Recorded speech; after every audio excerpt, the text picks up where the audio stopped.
బంగారం, ఈ బంగారం గురించి ఎందుకులే కానీ మీ తమ్ముడు బంగారం, మరదలు బంగారం ఫోటో పంపించాను, చూసావమ్మా? చూసా. నేను పంపించింది కాదు, సోషల్ మీడియాలో వైరల్ అవుతోంది. ఏదో చేసేస్తాను, సాధిస్తాను అని ఇంటి పరువు ఎలా తీస్తున్నాడో చూడు నీ తమ్ముడు. ఇందులో పరువు పోవడానికి ఏముంది బంగారం?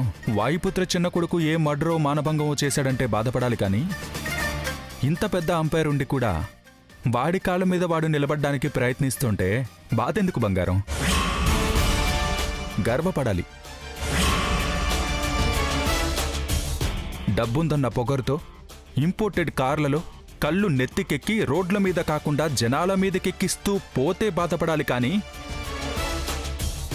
గర్వపడాలో సిగ్గుపడాలో ముందు ముందు నీకే తెలుస్తుందిలేమ్మా. నాకేంటి? పొద్దు పొద్దున్నే ఎక్కడికి బయలుదేరావు బంగారం? హా, నేనేమన్నా మీ తమ్ముడు మరదల్లాగా పాంప్లెట్స్ పంచుకుంటూ వంటల బిజినెస్ కోసం వెళ్తున్నాననుకున్నారా? ఒక ముఖ్యమైన కేసులో సాక్ష్యం సంపాదించడానికి వెళ్తున్నాను. జాగ్రత్త బంగారం, మరీ ఎక్కువ రిస్క్ తీసుకోకు. అబ్బో, పెళ్ళం మీద ప్రేమ పొంగుకొచ్చేస్తుందే. సందు దొరికితే చాలు అదే టాపిక్ దగ్గరికి వస్తావు. సిగ్గులేదా నీకు? ఫోన్ పెట్టేయమ్మా.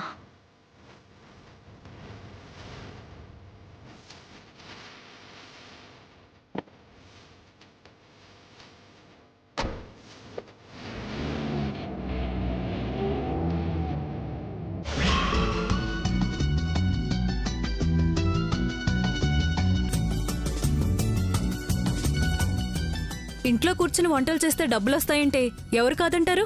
చాలా బాగుంది. నాకు వంటలు కూడా బాగా వచ్చు, నేను వండుతాను. ఎవరే?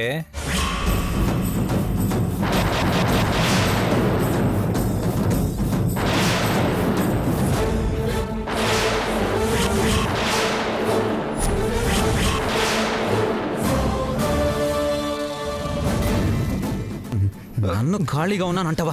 పని బాట లేకుండా ఇంట్లో పడున్నానంటవా? నిన్ను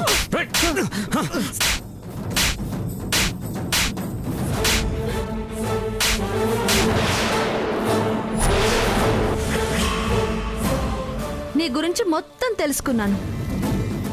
అప్పుడు బయటపడ్డాయి నీ పాపాల చిట్ట.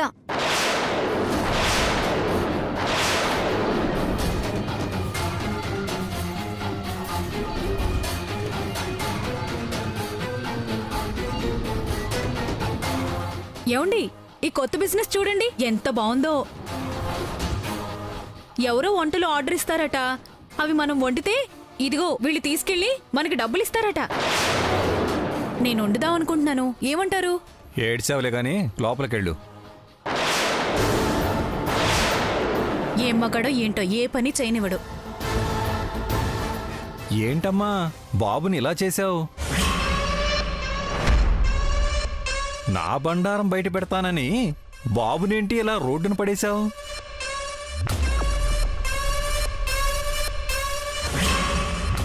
సారు, వెళ్దాం పదండి. ఆగండమ్మా.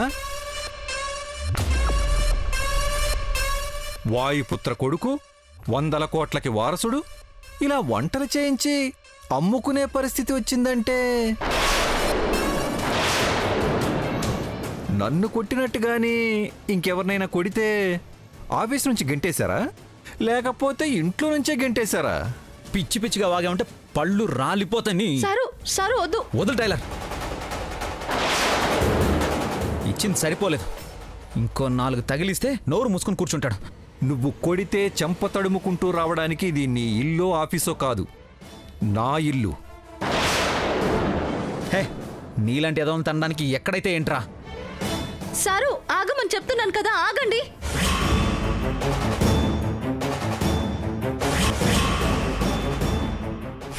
చూడు, ఈయనకి కోపం వస్తే ఇల్లెవరిది చోటెవరిది అని అస్సలు ఆలోచించరు.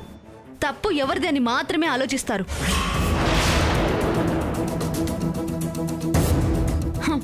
ఆపే ఛాన్స్ కూడా ఇవ్వకుండా చిత్తగొట్టేస్తారు.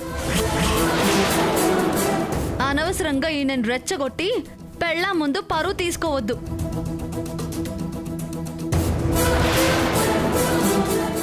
అయినా నువ్వు అనుకుంటున్నట్టు ఈయన్ని ఎవ్వరూ బయటికి గంటలేదు. నా భర్తని ఇంట్లో నుంచి ఆఫీస్లో నుంచి బయటికి పొమ్మనే హక్కు అర్హత అక్కడ ఎవరికీ లేదు.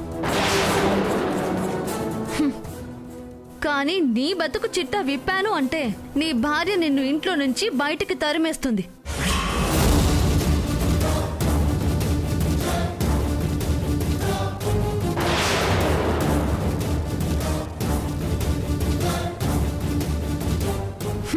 పర్లేదు, బయట ఎన్ని వెధవ పనులు చేసినా ఇంట్లో పెళ్ళాం దగ్గర భయం ఉంది.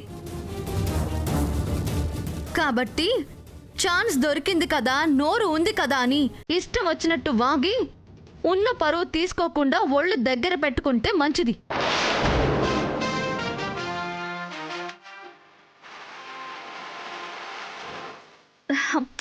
అయినా సారు, ఎందుకంత కోపం? నేనేం చెప్పాను మీకు? కోపం చాలా విలువైంది, దాన్ని ఇలాంటి పనికి మళ్ళీ వాళ్ళ దగ్గర వేస్ట్ చేసుకోవద్దు అని చెప్పానా లేదా?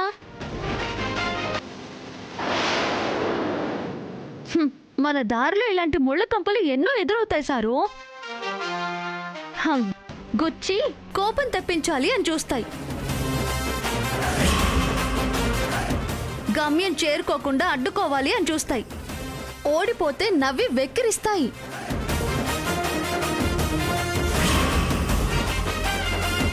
అందుకే సారు, ఇవన్నీ పట్టించుకోకూడదు.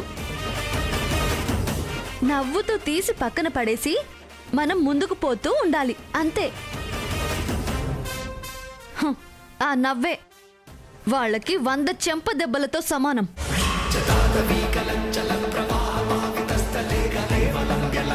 పదండి సారు.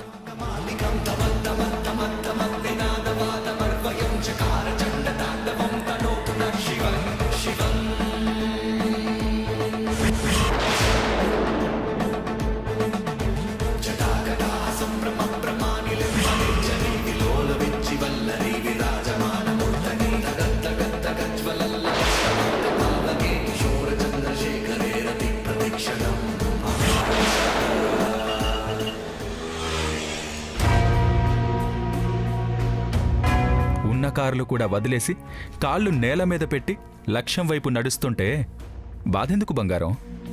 గర్వపడాలి. బాధ్యతల్ని మర్చిపోయి వ్యసనాలకి బానిసైపోయి బలాదూరుగా తిరుగుతుంటే బాధపడాలి. కానీ మండే ఎండని కూడా లెక్క చేయకుండా అనుకున్నది సాధించడానికి కష్టపడుతున్న నా తమ్ముణ్ణి చూస్తుంటే బాధ కాదు బంగారం, గర్వంగా ఉంది.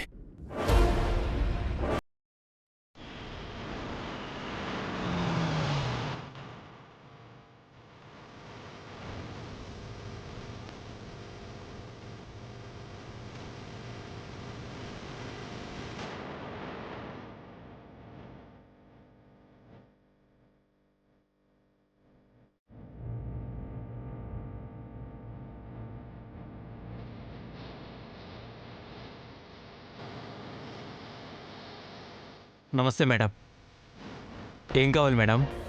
మీ సార్ డీల్ చేస్తున్న మినిస్టర్ కేస్ జీవో నంబర్ 2016-127 ఒక రిఫరెన్స్ లెటర్, డాక్యుమెంట్స్ ఉంటాయి, అవి తీసుకునిరా. అవి పెద్దసారి గదులు బీరువా లోపల జాగ్రత్తగా దాచిపెట్టాడు. Impossible madam. మనం ఇలాంటి ఇంపాసిబుల్స్ చాలా చేసామనుకుంటా. ఇది మాత్రం కష్టం మేడం, చాలా రిస్క్. అందుకే ఎప్పుడు ఇచ్చేదానికన్నా డబుల్ ఇస్తాను.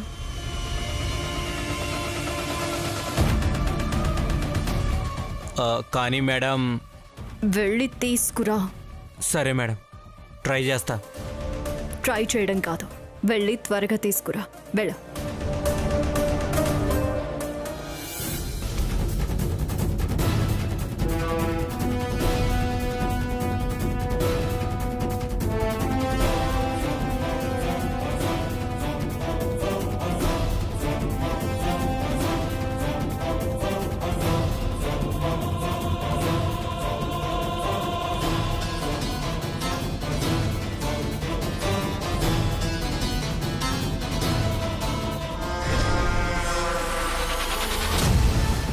Very good.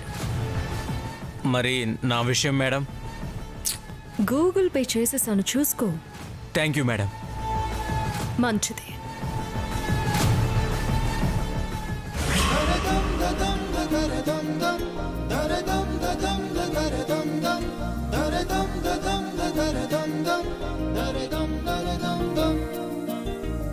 చాలా బాగుందండి మీ ఐడియా.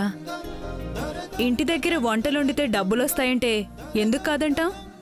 నాకు చాలా బాగా నచ్చింది. నేను మెంబర్గా చేరతాను. మరి మీ వారికి మాతో ఏం ఇబ్బంది లేదు కదా? ఉండదులేండి సారు, ఉంటే చేస్తామని చెప్తారా?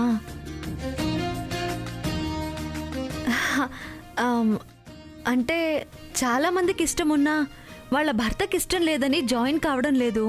ఇక్కడ అలాంటి ప్రాబ్లం ఏమీ లేదండి. నా ఇష్టం నాదే, ఆయన ఇష్టం కూడా నాదే. ఒకవేళ అంతగా కాదని ఇబ్బంది పెడితే ఉందిగా మన ఆడవాళ్ళ ఆయుధం,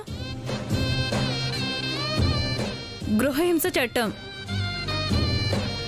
ఓ, డొమెస్టిక్ యాక్ట్ 2005 ప్రయోగిస్తామంటే నోరు మూసుకుంటారు. ఏంటే చట్టాలు యాక్ట్లు అని మాట్లాడుతున్నావు? కొంపదీసి నా క్లయింట్స్ను కూడా నువ్వే చూస్తున్నావా ఏంటి? అబ్బా, మీ క్లయింట్స్ కాదులేండి, అసలు మీకు సంబంధం లేని విషయం. మీ పని మీరు చూసుకోండి. అబ్బో, ఏమిటో ఇవాళ. మా ఆయనండి లాయరు. అసలే నాకు దూకుడెక్కువ కదా. ఎక్కడ ఆయన క్లయింట్స్తో మాట్లాడి కేసులు పాడు చేస్తానేమోనని ఆయన భయం. సర్లేండి, మీరు అవన్నీ ఏమీ ఆలోచించకండి. నేను మెంబర్గా చేరుతున్నాను. మీకెప్పుడు ఏం వంటలు కావాలో చెప్పండి, నేను వండుతాను. అలాగేనండి, మాకు ఆర్డర్స్ రాగానే మీకు ఫోన్ చేసి చెప్తాము. వెళ్ళొస్తాము. మంచిది. పదండి.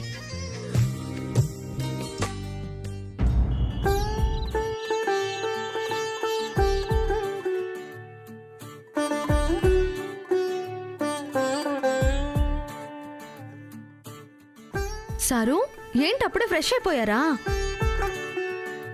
అయిపోయింది టైలర్. అవును, మీకెలా ఉంది సారు? నాకే బానే ఉంది. అంటే రోజంతా కాలనీ మొత్తం నడుస్తూ తిరిగాం కదా. నడవడం అలవాటున్న నాకే కొంచెం కాళ్ళు లాగుతున్నట్టుగా ఉన్నాయి. ఇక మీకెలా ఉందో ఏమోనని. నాకైతే అసలు నడిచినట్టే లేదు టైలర్. నిజం టైలర్,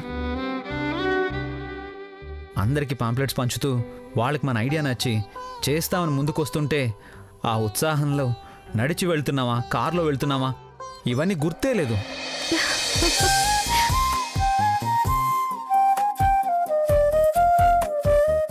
అసలు నిజంగా మీకు కాళ్ళ నొప్పులు లేవు అంటున్నారా? నిజంగా లేవు. అయినా నీతో కలిసి ఎండలో నడిచిన 7 అడుగులు వేస్తున్నట్టే హాయిగా ఉంటుంది టైలర్. మాటలు బాగా వస్తున్నాయి. 2 రోజుల్లో బాగా డెవలప్ అయ్యారు. ఇంకా డెవలప్ కావాల్సింది చాలా ఉంది టైలర్. అవుదురు గాని కాసేపు బుద్ధిగా కూర్చోండి, నేను ఇప్పుడే వస్తాను.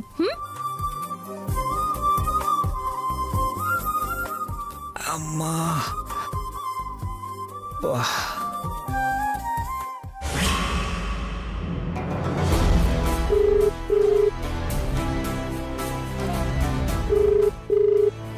మీరేమీ టెన్షన్ అవ్వద్దు అంకుల్. ఈ కేసు మనం ఖచ్చితంగా గెలవబోతున్నాం. నీకున్న తెలివితేటలకి నువ్వు ఏ కేసైనా గెలవగలవు శ్రావణి.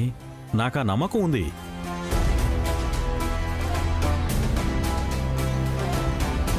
కానీ ఈ కేసులో గెలవాలంటే మాత్రం ఒకే ఒక డాక్యుమెంట్ కావాలమ్మా. ఆ ఒక్కటి మనం సంపాదించగలిగితే ఈ కేసు గెలిచినట్టే. అయితే మనం గెలిచినట్టే అంకుల్. ఆ డాక్యుమెంట్ ఇప్పుడు నా దగ్గరే ఉంది.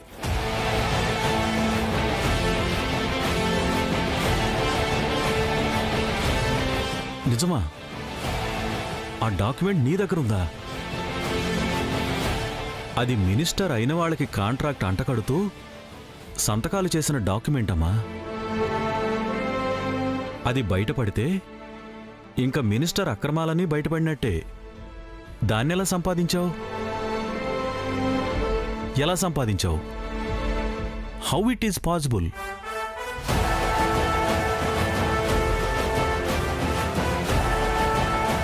ఈ శ్రావణికి ఇంపాసిబుల్ అనేది ఏది ఉండదు అని మీకు తెలుసు కదా అంకుల్. సరైన ఆధారం సంపాదించలేకపోతే ఇంకా ఈ కేసు టేకప్ చేయడం ఎందుకు? ఎంత కష్టమైనా సరే వాటిని సంపాదించాల్సిందే, ఈ కేసుని గెలవాల్సిందే.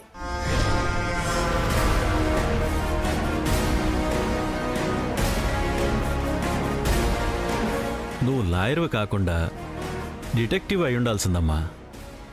ఎలాంటి రహస్యాలనైనా బయటపెట్టుండేదానివి. You are really daring and dashing.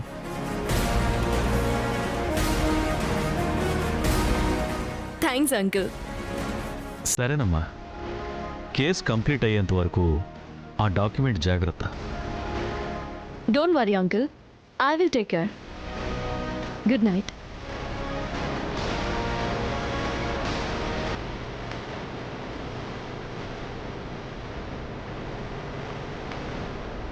ఏంటమ్మా, ఏదో మినిస్టర్ కేసుని టేకప్ చేసినట్టున్నావు? అవును బాబాయ్, ఈ ఒక్క కేసుతో ఎంతో మంది పెద్ద పెద్ద వాళ్ళ జీవితాలు తలకిందులు కాబోతున్నాయి. ఊళ్ళో వాళ్ళందరి జీవితాలని తలకిందులు చేస్తున్నావు గానీ ఇంట్లో ఉన్న తోబుట్టును మాత్రం ఏమీ చేయలేకపోతున్నావు.